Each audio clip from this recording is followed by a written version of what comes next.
Hello दोस्तों, स्वागत है आपका अपने YouTube channel Rohit Goswami law classes में। और आज हम आपको कराने वाले हैं LLB सेकेंड ईयर।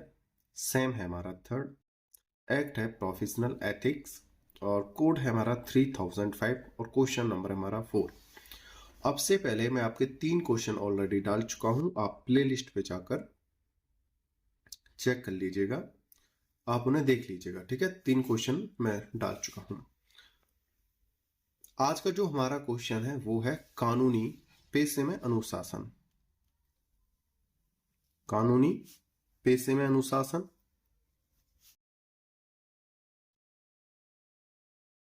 या कह लो कानूनी अनुशासन। ठीक है, बात एक ही है, कानूनी पेशे में अनुशासन या कानूनी अनुशासन, ये हमारा क्वेश्चन है।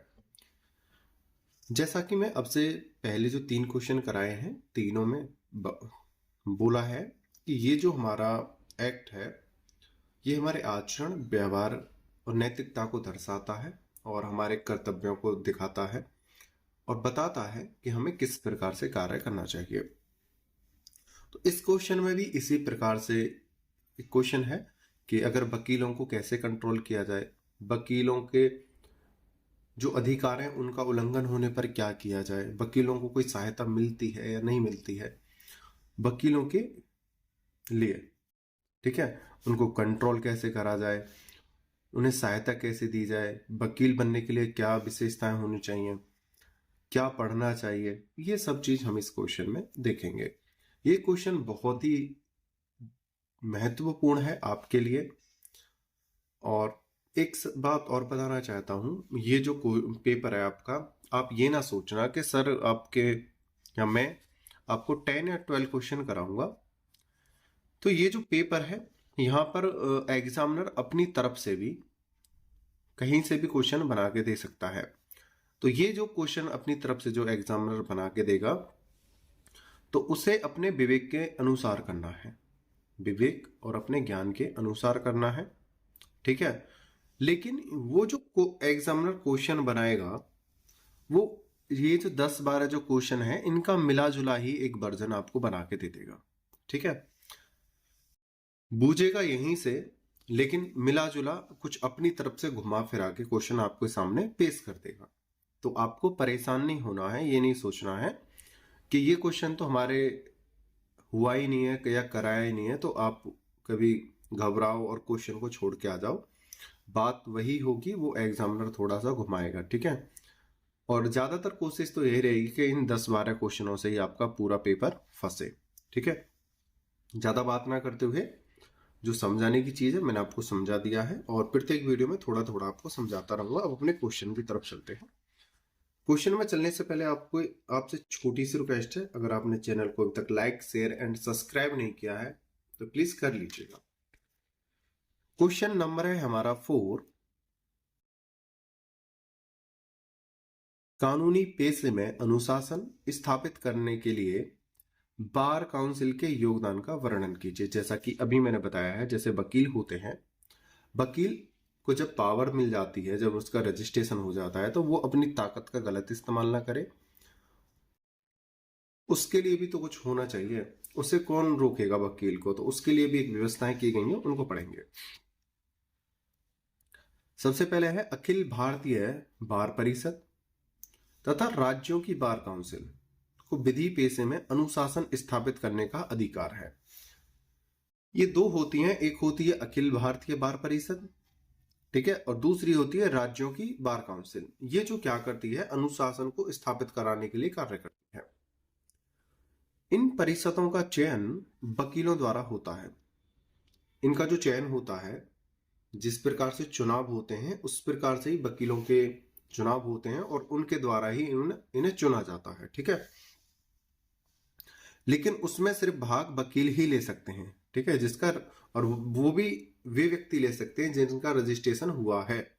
जिनका रजिस्ट्रेशन नहीं है और केवल सिर्फ LLB या BLLB की डिग्री है तो वो वोट नहीं डाल सकता है। ठीक है, तो यहाँ पे क्या है, जिनके पास रजिस्ट्रेशन है वो वोट डालते हैं। परंतु इन संस्थाओं का अस्तित्व विधिक है। अखिल भारतीय बार काउंसिल शिखर की परिषद है। इसके अतिरिक्त राज्यों की बार परिषदें हैं। आगे चलते हैं। अखिल भारतीय बार परिषद को विधिक पेशे में अनुशासन स्थापित करने के लिए निम्न प्रकार के अधिकार हैं। मतलब अखिल भारतीय बार परिषद और जो हमारी राज्य बार परिषद होती, राज्य बार काउंसिल होती है, इनको कुछ अधिकार दिए जाते हैं जो वकीलों के अधिकारों को और कानूनी व्यवस्था को किस प्रकार से लागू किया जाए, किस प्रकार से चलाया जाए, कौन सी विधि पढ़नी चाहिए, ये उनको गाइड करता है। ठीक है, तो उसके बारे में हम पढ़ेंगे। आगे चलते हैं। पहला है हमारा विधि शिक्षा का मापदंड निर्धारित करना। अखिल भारतीय बार परिषद विधि शिक्षा हेतु मापदंड निर्धारित करती है। मापदंड यानी बताती है। यदि उन मापदंडों का पालन नहीं किया जाता, यानी जो उन्होंने नियम बताए हैं, अगर उन नियमों का पालन नहीं करते हैं तो फिर क्या होता है, दंडित किया जाता है। तो वह उन विधि स्नातकों को वकील के रूप में पंजीकृत करने से इनकार कर सकती है। ठीक है, अब ये जो भारतीय अखिल बार परिषद है, ये बताएगी कि आपको कौन से विषय पढ़ने हैं, यानी एक्ट कौन से हैं जिनकी स्टडी आपको करनी है, कौन सा विश्वविद्यालय है जो मान्यता प्राप्त है, कौन बताएगा, ये अखिल भारतीय बार परिषद ही बताएगी। कौन से एक्ट पढ़ने हैं, कौन से स्कूल से पढ़ना, सॉरी कौन से कॉलेज से पढ़ना है, ये सब ये निर्धारित करेगी। कब डिग्री मिलेगी, कब आपको रजिस्ट्रेशन करना है, ये सारी चीजें ये निर्धारित करेगी। अगर कोई इसका उल्लंघन करता है तो उसके जो रजिस्ट्रेशन की प्रक्रिया है उसको निरस्त कर दिया जाएगा। जिन्होंने अखिल भारतीय बार परिषद के द्वारा स्थापित मापदंडों का अध्ययन नहीं किया है, यानी जो उन्होंने कानून बनाए हैं, जो नियम बनाए हैं, अगर उनका पालन नहीं किया है तो वो वकील के लिए जो स्नातक होने के बाद भी अगर पंजीकृत करते हैं तो वो मान्य नहीं होंगे। दूसरा है विधि शिक्षा का पालन करना। बार काउंसिल विधि की शिक्षा का संचालन करती है। जैसा कि अभी मैंने बताया है, यहाँ पे क्या था, पालन करना, जैसे एक्ट कौन सा पढ़ना है उसका पालन करना। ठीक है, डिग्री कैसे प्राप्त करनी है उसके नियम बनाना। ठीक है, अब यहाँ पे बात करते हैं विधि शिक्षा का पालन करना, यानी कौन से एक्ट पढ़ने हैं, यहाँ पे पालन करना है, नियम बताए थे किस प्रकार से पढ़ने हैं, कैसे पढ़ने हैं, सेमेस्टर वाइज कौन सा लगेगा, ये सारे चीज ये निर्धारित करते हैं। और यहाँ पे बताया है कौन कौन से एक्ट, यहाँ पे भी बताया है विधि शिक्षा का पालन करना। बार काउंसिल विधि की शिक्षा का संचालन करती है। बार काउंसिल उन विषयों का निर्धारण करती है जो विधि स्नातक को पढ़ाए जाने चाहिए। बार काउंसिल विधि कक्षाओं में प्रवेश हेतु नियम तथा उपनियम बना सकती है। मतलब किस व्यक्ति को एडमिशन दिया जाए, किसको नहीं दिया जाए, ये सब चीज कौन निर्धारित करता है, बार काउंसिल। इस प्रकार बार काउंसिल विधि की इकाई होने के साथ साथ एक प्रशासनिक इकाई भी है। यानी प्रशासनिक इकाई मतलब जो हमारी व्यवस्थाओं को बनाती है, जैसे कि हमारे डीएम होते हैं, ठीक है, हमारे पुलिस अधिकारी होते हैं, एजुकेशन अधिकारी होते हैं, वित्त मंत्री होते हैं, उस प्रकार से वो भी क्या करते हैं, एक प्रशासन को चलाते हैं। इसी प्रकार से एक बार एसोसिएशन, बार काउंसिल के जो अध्यक्ष होते हैं वो भी क्या है, प्रशासनिक अधिकारी ही होते हैं, और वो क्या करते हैं, व्यवस्था बनाते हैं। ठीक है, एक प्रशासनिक इकाई भी है। बार काउंसिल की रचना अधिवक्ता अधिनियम 1961 द्वारा होती है। ठीक है, ये जो बार काउंसिल है ये हमें बताती है हमें कौन से सब्जेक्ट पढ़ने हैं, ठीक है, और किस सेमेस्टर में कौन सा सब्जेक्ट पढ़ना है, या कॉलेज में कोई नियम है उनका उतार या चढ़ाव करना है, यानी उसे बदलाव करना है, नए लगाने हैं, या कोई नियम हटाने हैं। ठीक है, ये सब कौन नियुक्त करता है, बार काउंसिल विधि। ठीक है, बार काउंसिल करता है। आगे चलते हैं। तीसरा, वकीलों के कल्याण हेतु व्यवस्थाएं करना। आगे पढ़ते हैं।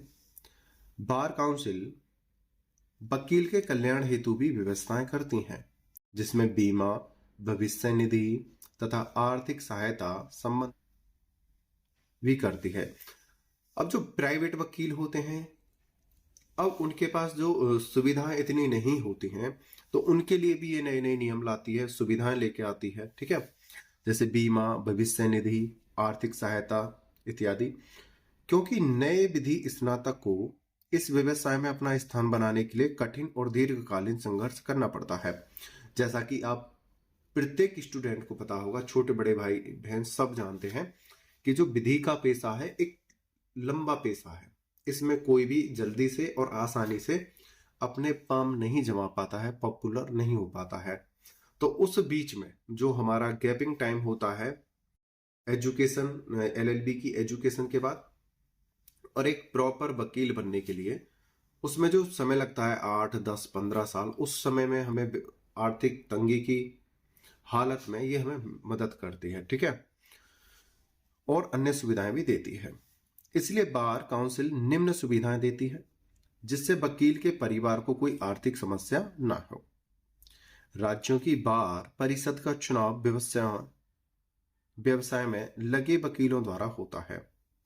देखो यहाँ पे जैसा कि मैंने स्टार्टिंग में बताया है, राज्यों की बार परिषद का चुनाव किसके द्वारा होता है? जो व्यवसाय में लगे वकीलों द्वारा होता है, जिनका रजिस्ट्रेशन हुआ है और जो ऑलरेडी वकील बने हुए हैं, उनके द्वारा ही इनका चुनाव होता है। इसलिए बार काउंसिल नए विधि स्नातकों को विधि व्यवसाय हेतु प्रेरित करती है तथा उनकी आर्थिक सहायता भी करती है। ये देखो, जब चुनाव का मैटर है तो यहाँ पे ज्यादा से ज्यादा लॉ स्टूडेंटों को सहायता देती है, उन्हें आर्थिक मदद भी करती है। जो नए नए वकील आते हैं उनको भी आर्थिक मदद करती है कि भाई आप नए नए आए हो, आपको समस्या रहेगी, मतलब कुछ दिन के लिए, तो आपकी आर्थिक समस्या जो है उसके लिए हम आपको थोड़ी हेल्प करेंगे, जिससे कि वो थोड़ा अच्छा फील करते हैं और लॉ में आगे बढ़ने की कोशिश करते हैं, ठीक है। और उनका जो है वोट बैंक अधिक होता रहता है। आगे चलते हैं। 4th नंबर का पॉइंट है वकीलों में अनुशासन बनाने हेतु व्यवस्था करना। बार काउंसिल समय समय पर नियम व उपनियम वकीलों के लिए बनाती है जिसका पालन करना होता है, वरना वकीलों को नियम उपनियम उल्लंघन करने पर दंडित किया जाएगा। जिसका पालन होता है, वरना वकीलों को नियम उपनियम उल्लंघन करने पर दंडित किया जाएगा। इसलिए बार परिषद को अर्ध न्यायिक अधिकार भी प्राप्त है। जैसा कि स्टार्टिंग में मैंने बताया था, अगर वकील हैं, उनका रजिस्ट्रेशन हो गया है, तो उनके पास एक थोड़ी पावर आ जाती है, तो वो उस पावर का गलत इस्तेमाल ना करें। जो नियम और उपनियम उन्होंने बनाए हैं बार परिषद ने, उनका उल्लंघन ना करें। उसके लिए उनको शक्तियां होती हैं, जो बार परिषद अध्यक्ष होते हैं, बार काउंसिल अध्यक्ष होते हैं, कि इनको संभालो, इनको व्यवस्था करना, इनकी देखभाल करना, इनको दंडित करना आपकी जिम्मेदारी है, ठीक है। तो इनको क्या बोला जाता है? अर्ध न्यायिक अधिकारी भी कहा जाता है। आगे चलते हैं। यदि राज्य की बार परिषद में नियम के उल्लंघन होने पर वकील को दंडित किया गया है, तो उसके खिलाफ वकील अखिल भारतीय बार परिषद जा सकता है। देखो, अगर कोई वकील है और वो सही प्रकार से काम कर रहा है, लेकिन उसके अधिकारों का फिर भी हनन कर दिया गया है, ठीक है, किसने? राज्य बार परिषद द्वारा, तो वो जो वकील है वो अखिल भारतीय बार परिषद जा सकता है। इस प्रकार राज्य स्तरीय बार परिषद के निर्णय के खिलाफ वकीलों को अखिल भारतीय बार परिषद में जाने का अधिकार है। मतलब राज्य बार परिषद ने अधिकारों को हनन किया है या उन पर दबाव डाला है या कोई उपनियम को गलत तरीके से प्रयोग कर रहा है, तो उसके खिलाफ अखिल भारतीय बार परिषद जा सकते हैं। अगर अखिल भारतीय बार परिषद के खिलाफ अखिल भारतीय बार परिषद के खिलाफ वकीलों के विधिक उपचार हेतु उच्च या उच्चतम न्यायालय में भी अपील कर सकता है। मतलब अखिल भारतीय बार परिषद के खिलाफ, मगर वहां पे गया पहले तो राज्य बार परिषद से अधिकारों का उल्लंघन हुआ, उसके बाद वो अखिल भारतीय बार परिषद गया, राज्य बार परिषद से अखिल भारतीय बार परिषद गया, और वहां पे भी उसकी सुनवाई नहीं और उसके अधिकारों का हनन हुआ, तो वो उच्च या उच्चतम न्यायालय भी जा सकता है और अपील कर सकता है। इसलिए अनुशासन बनाने के लिए राज्य तथा केंद्र परिषद दोनों को अर्ध न्यायिक अधिकार प्राप्त है। ये छोटा सा क्वेश्चन था लेकिन हमारी नॉलेज के लिए बहुत ज्यादा जरूरी था। ये क्वेश्चन अक्सर पूछा जाता है आपका 10 नंबर में और 5 नंबर में। ठीक है, उम्मीद करता हूं ये आपके 10 नंबर में क्वेश्चन आए। आपने वीडियो को अंत तक देखा है, मुझे अच्छे से सुना है, उसके लिए धन्यवाद। अगर किसी स्टूडेंट को हमारे प्रोफेशनल एथिक्स या थर्ड सेमेस्टर के कोई से भी आपको एक्ट लेने हैं तो आप इस नंबर पे हमसे संपर्क कर सकते हो और अपने पीडीएफ परचेज कर सकते हो। आपने मुझे अच्छे से सुना है, उसके लिए धन्यवाद। टेक केयर, बाय बाय, जय हिंद, जय भारत।